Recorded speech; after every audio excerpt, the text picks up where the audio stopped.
I think the king felt that it was a distraction at this point. And so we have the line from Buckingham Palace that the king is glad. Always the understatement about these matters.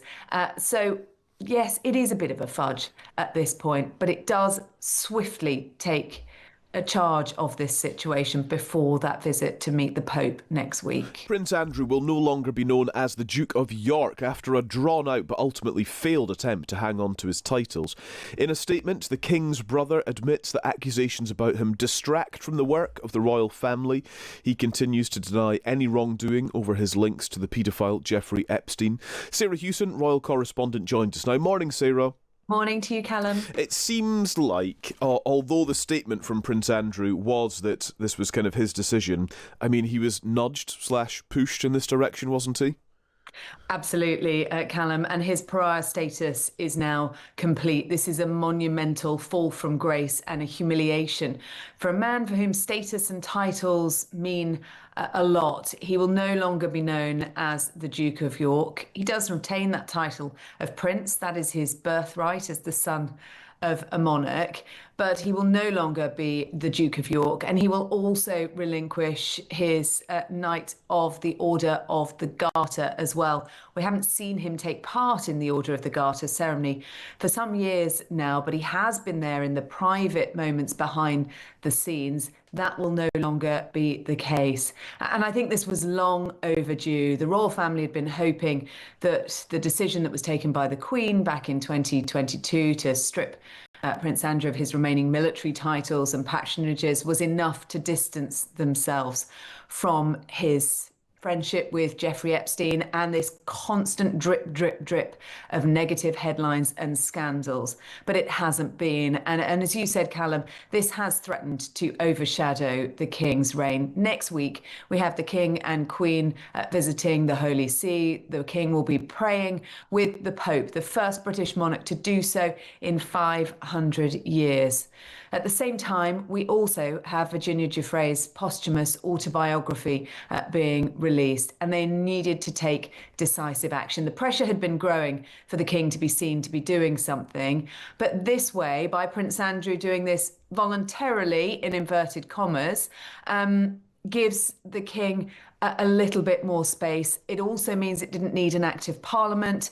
We know that MPs have got quite a lot on their plates at the moment, but this now takes immediate effect. He is no longer the Duke of York, and his former wife is no longer the Duchess of York. She is just Sarah Ferguson. In reality, in practicalities and in practical terms, Sarah, what changes? What will we notice? Well, I think not very much, because we haven't seen a lot of him. And Sarah Ferguson has described him as a sad man. There's this kind of image that he's sitting around Royal Lodge in Windsor watching the golf and occasionally going out to ride his horses. But he has appeared, hasn't he, at some of those key family moments. I'm thinking about the Duchess of Kent's funeral in the last few weeks, where he was standing there on the steps next to Prince William, who looked less than happy to be next to his disgraced uncle.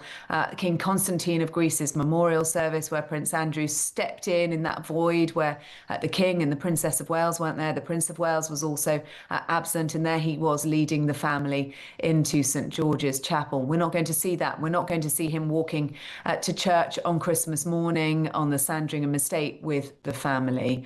And so I think really it is giving the family some distance from him. They'd always maintained the line that while he wasn't part of public life, he was still a member of the family. But now the King has reached a point where enough is enough.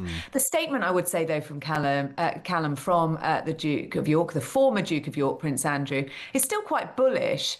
He is still maintaining that he's doing this because he has always put his duty to his family and country first. I think many might disagree with that. And of course, vehemently protesting his innocence, as he always has done. The fact of the matter is, though, he maintained a friendship with a convicted paedophile. after Jeffrey Epstein had gone to jail. And he also maintained that friendship after he said he had cut off all ties. So I think for Prince Andrew, the damage of that friendship is continuing to haunt him. And this is the ultimate humiliation. Yeah, there's the friendship with the paedophile, and then there's the lying about the friendship with the paedophile. I mean, it's not a great look, is it? Let's be honest. What happens to the Duke of York title, Sarah? Is that sort of retired with him? Would that ever be reissued to someone else, do you think? Well, it's a really good question. It's not a title that anyone's going to really particularly take on with glee anytime soon, is it? Because it is tarnished by its association with Prince Andrew. Prince Andrew hasn't been stripped of that title, and so he is just not using it. And that's the words that are carefully used in this statement. So he does actually still have those titles, a bit like His Royal Highness. Back in 2022, he no longer used that title. But he does still have this title. He's just not using it publicly. And so it won't be available for anyone else, as far as I'm aware, until after his death. That's a bit of a royal fudge, isn't it? To sort of say I'm relinquishing it in public, but in reality, he's kind of clinging to it behind the scenes. Is that odd? He's got it behind the scenes, but he's no longer able to use it, and so it doesn't give him the status. For him to actually fully be stripped of that title, as I said, it would have had to go to Parliament, it would have had to go through law, and it would have been quite a lengthy and a very controversial process. And also, I think the King felt that it was a distraction at this point, and so we have the line from Buckingham Palace that the King is glad. Always the understatement about these matters. So yes, it is a bit of a fudge at this point, but it does swiftly take a charge of this situation before that visit to meet the Pope next week. It's fair to say, isn't it, Sarah, the feeling for some time has been there's just too much Andrew. and that's kind of the bottom line here. The last couple of days, there's been pictures on the front pages of the papers of him with a Chinese representative of the kind of Chinese government, and that felt like was just one of the sort of the next stage of Andrew's demise, given all that's going on politically with the Chinese spying scandal, the super embassy approval that's hanging in the balance, and then of course here comes the absolutely tactless stupid prince who happened to get too close to the Chinese regime as well. So it's the kind of too much Andrew thing, and then we combine that. I just want to return to what you were saying there about the trip to the Vatican next week and the significance of that. This is a big deal for the King and Queen and for the royal family, and there was a real risk that if the China spy scandal continued to bubble and Prince Andrew's ties to China were explored yet further, this was going to be the living definition of overshadowing a hugely significant moment. Yeah, and actually, Callum, it really reminds me of where we were back in 2022, and we were... The Andrew scandal was threatening to overshadow the late Queen's Platinum Jubilee. Yeah. And that is why we had the settlement with Virginia Giuffre, and that is why we had him stripped of his titles.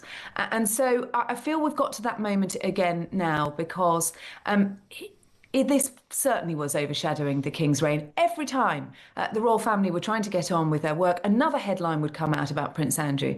And all of these headlines came about because of his friendship with very, very wealthy people with somewhat dubious morals. For Prince Andrew, money was at the centre of everything and clouded his judgment, it seems, on who were the right people to associate with in his position.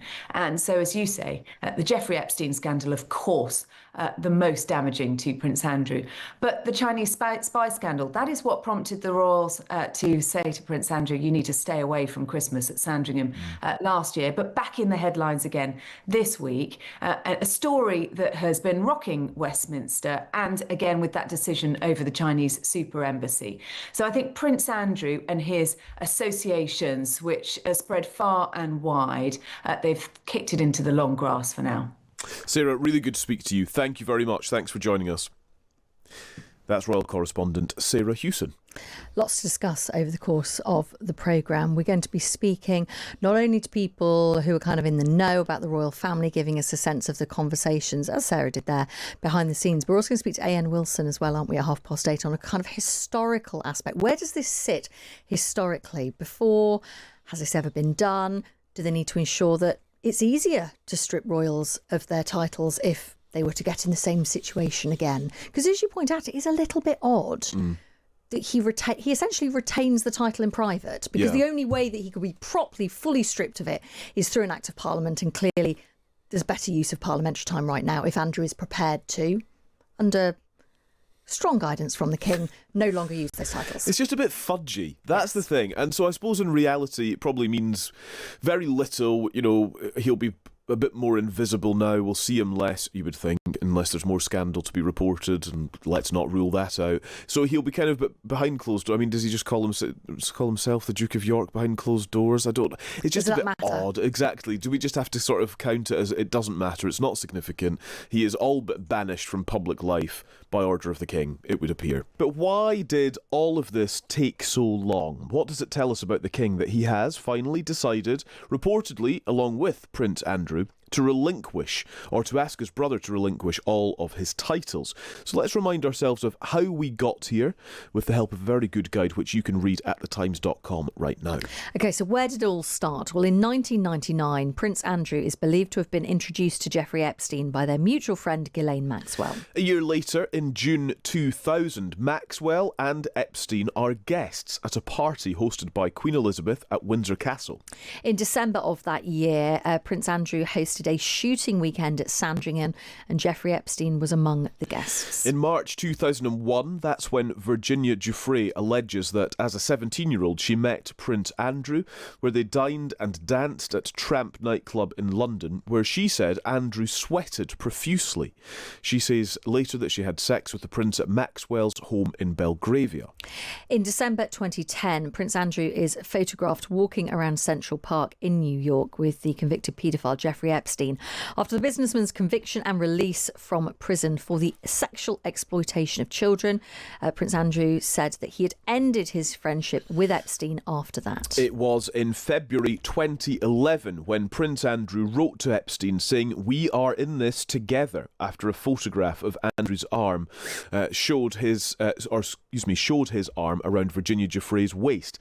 The email was sent 2 months after Andrew claimed to have broken off contact with Jeffrey Epstein.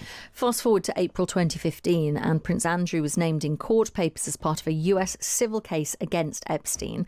Virginia Giuffre claims she was forced to have sex with Andrew on 3 occasions in London, in New York, and on Epstein's private island. Prince Andrew denies the allegations. In May 2018, Prince Andrew invited Kai Qi, a senior figure in China's Communist Party and a close ally of President Xi, into Buckingham Palace for lunch.